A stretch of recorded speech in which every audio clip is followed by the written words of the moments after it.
Hello, my name is Wildstag, and thank you for tuning in to the 2022 Year in Review. In this video, I'm going to cover the books I read. They fall mostly under three different genres: fantasy, memoirs, and histories, and I'm going to cover them in brief. One of the ones I read that had the biggest impact on me, reading Lolita in Tehran. I'm going to be reading this again shortly and covering it in March during Women's History Month. It is a fascinating story about the strength of women in an oppressive regime as they read banned books and discuss them, often with people that are very religiously and politically conservative in that same group. So people that in theory would be against those books just by political leaning are in that book club because they have that drive, that passion for English and Western literature that the author wants in that group. She makes a very diverse group of people in this book club. I also read Shadowcat. This one's been lingering in my bookshelf for quite a while now. I only just got around to reading it. I bought Fire Season by Philip Connors at Koaz for $6. It's about fire lookout towers in the same way that the game Firewatch is, but this one is the real stories of a person in the Gila Wilderness area, which is the oldest wilderness area, the oldest designated wilderness area. I read Leave Only Footprints this year. I picked it up early this year at Carlsbad Caverns National Park. I read Brown, The Last Discovery of America. That one was picked up at La Playa Books. The week before New Year's, I went to San Diego to learn how to cook menudo and tamales with my aunt. A lot of these books were picked up at La Playa Books or at a used bookstore on the way in Tucson, and a couple of the fantasy novels were picked up at Mysterious Galaxy in San Diego, a fantasy and science fiction themed bookstore. All new books, all really amazing. I also read The Lost Grizzlies, which I've done a video of on this channel. I've also covered Songbirds, Truffles, and Wolves, as well as The Man Who Walked Through Time. I bought The Man Who Walked Through Time early this year in 2022 at a used bookstore in downtown Albuquerque. I finished Red House this year. That was one of my first videos on this channel. As soon as I finished it, I knew I wanted to talk about it. That's always the mark of a good book, though this one did drag on a bit. I bought A Zuni Life in 2021 at El Morro National Monument. This memoir I haven't covered yet, but it's a very fascinating look at the way the Zuni Pueblo interacts with the United States of America in modern America. Reflections on Life in the San Juan Islands. I don't know where I picked that up, probably Koaz. It's a very interesting set of short stories and poems about life in the San Juan Islands in the Pacific Northwest. A Lady's Life in the Rocky Mountains. I'm going to cover A Lady's Life in the Rocky Mountains in March of 2023 when I'm making videos about Women's History Month. I'm also going to cover Reading Lolita in Tehran. And there's two other books I haven't introduced to this channel yet I'm going to cover during that month. I also picked up this book, Listening for Coyote. I only read it recently, but I picked it up at La Playa Books in San Diego, like a lot of the other books in this channel. San Diego, Albuquerque, Tucson, Phoenix, these big cities have really good used bookstores. So the town I'm in, not so much. And Las Cruces only has one used bookstore that I know of with 2 branches, so a very limited selection. As for those stories that I read this year that don't really fall into any genre, there's 37. I did not get this book. I did not understand it. like I said in that video about it, I think I'm not intelligent enough to really understand the point of it. The Raven, soaring through history, legend, and lore. I also picked this up at El Morro National Monument back in 2021. I didn't read it until this year. It's a fascinating but short book about the cultural history of the Raven. True Grizz is not a memoir in the sense of the other books I just covered and stacked to my left. True Grizz is a story of the history of named bears in northwest Montana during the 90s and 80s, and it was published in the early 2000s, I think. In this case, it was a campaign to harass and condition bears to avoid human habitat, and there were different degrees of success with each bear. I did a video about this one recently. I Want to Go Back. It's a history, not really a memoir, but a history of the Trail Ranger Department at Philmont Scout Ranch. And as I said in that video, it's very personal. So not a memoir, but a history. The Ascent of Rum Doodle by W.E. Bowman is a weird kind of fantasy that is set in mostly our Earth, but it's a comedy, it's a fictional novel, but it's like adventure fantasy in a really goofy way. Another book I covered on this channel already that fits into that contemporary fantasy genre is Lake Wobegon Days. I read that one while traveling across western central New Mexico with my dad this year. I was reading portions of it in the car, and I think it really helped entertain him during the drives. He insisted on driving his rented vehicle, which meant he had to drive the whole time. Some of these sections in that book were just so amazingly funny. And before I get on to the fantasy novels that I read this year, there's one book I'm going to devote a lot of time to at a later point on this channel, and that book is this one. I Heard God Laughing, Poems of Hope and Joy, Renderings of Hafiz by Daniel Ladinsky. I bought this one in Phoenix. While I was there for a conference, I had an extra day, so I spent it wandering around that city. I went to the used bookstore in the public library in downtown Phoenix. This book of poems is enlightening. It's fascinating. I wasn't sure I was going to be able to really relate to the poems because it was written by a Persian Muslim poet back in, the 14th century. Hafiz, whose given name was Shams-ud-Din Muhammad, is the most beloved poet of Persians. This book of poems I've reread a couple times. I've reread it more than I've read most books in my bookcases. In fact, I opened up to the one that I consider to be the most intellectually stimulating. There are a couple poems in this that seem to show that Hafiz doesn't really believe in a gender binary. He believes in love, he believes in humanity, and he believes that the love of God, the love of self, matters more than whether you're male or female and how you worship it. All that matters is that you love God and you love yourself. I think more than any other book that I'm going to cover on this channel, I Heard God Laughing is going to get a lot of research.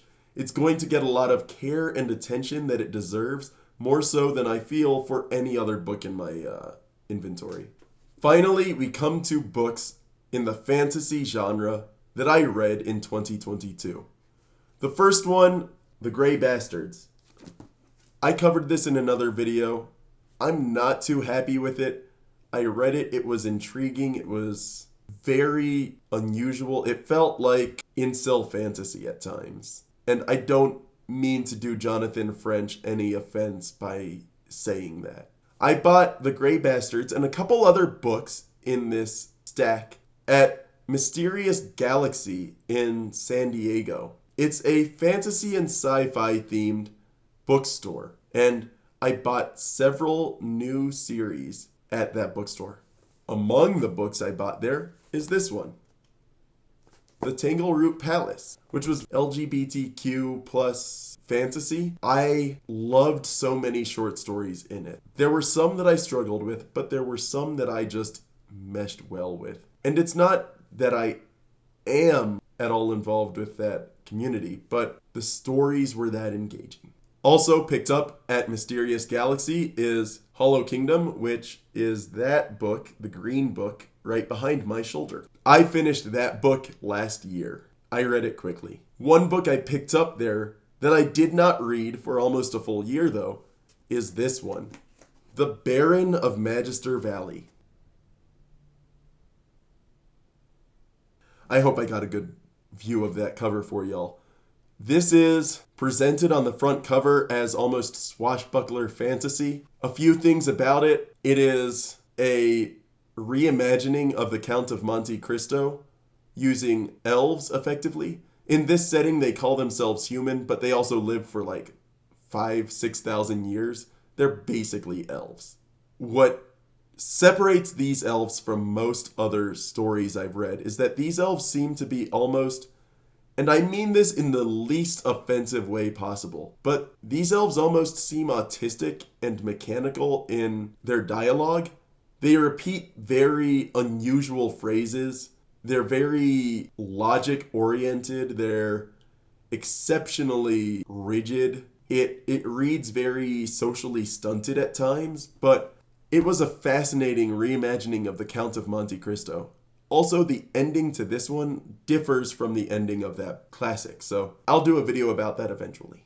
While in San Diego, I also read Orconomics. I finished that book last year, but I knew that I wanted to read more, so I bought Son of a Lich, the second book in that series, the Dark Prophet Saga. The Dark Prophet Saga is part of what I lovingly call capitalist fantasy, and I'll get back to that thought later on.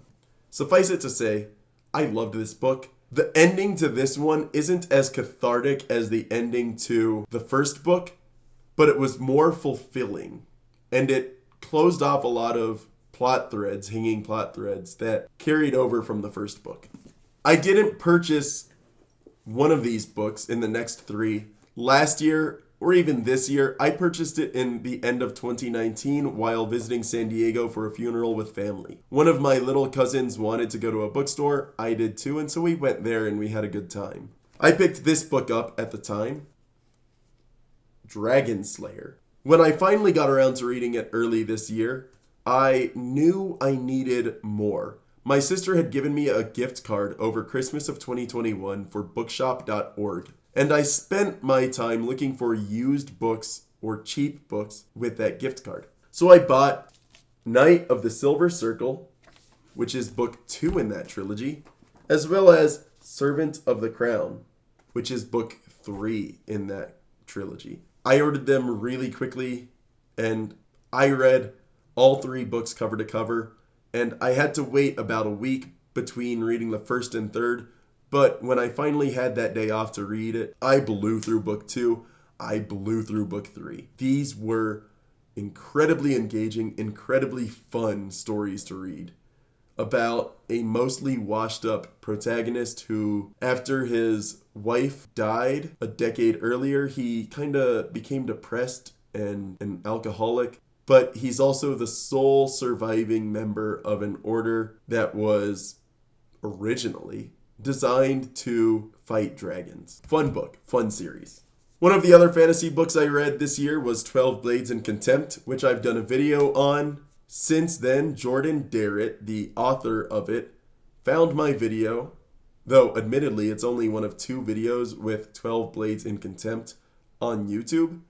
But he found it, he commented on it, and I want to thank him for that. I think a lot of my commentary in that video was a bit harsh, but I'll reread it again and edit the description and maybe reply to that comment if I feel that some of my opinions have dulled a bit.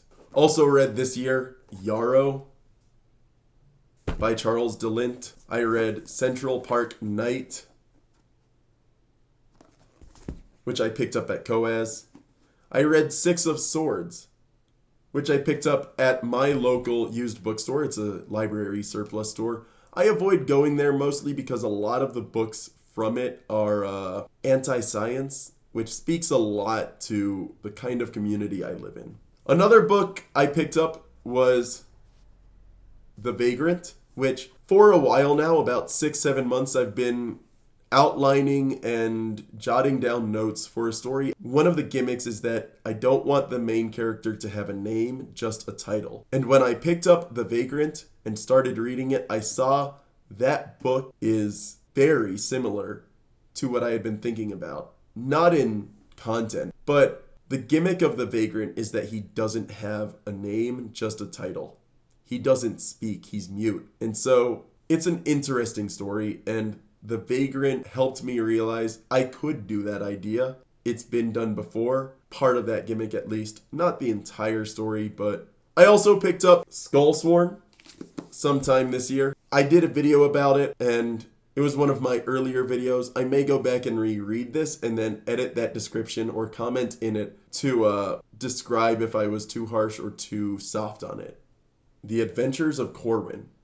I picked this up at Koaz. On the cover it has a sticker that says autographed copy. Despite that, I bought it for $6. It was a really fun collection of short stories about a bard, and the first one was fantasy horror in an interesting way. I hadn't read anything like it before. I'm not usually a horror person, so this was a fun book. I reread it already. I'm going to look into it more. Lastly, I get to my favorite fantasy novel of 2022. It was released in 2022, and there is a lot of praise for it on the internet. Legends and Lattes by Travis Baldree.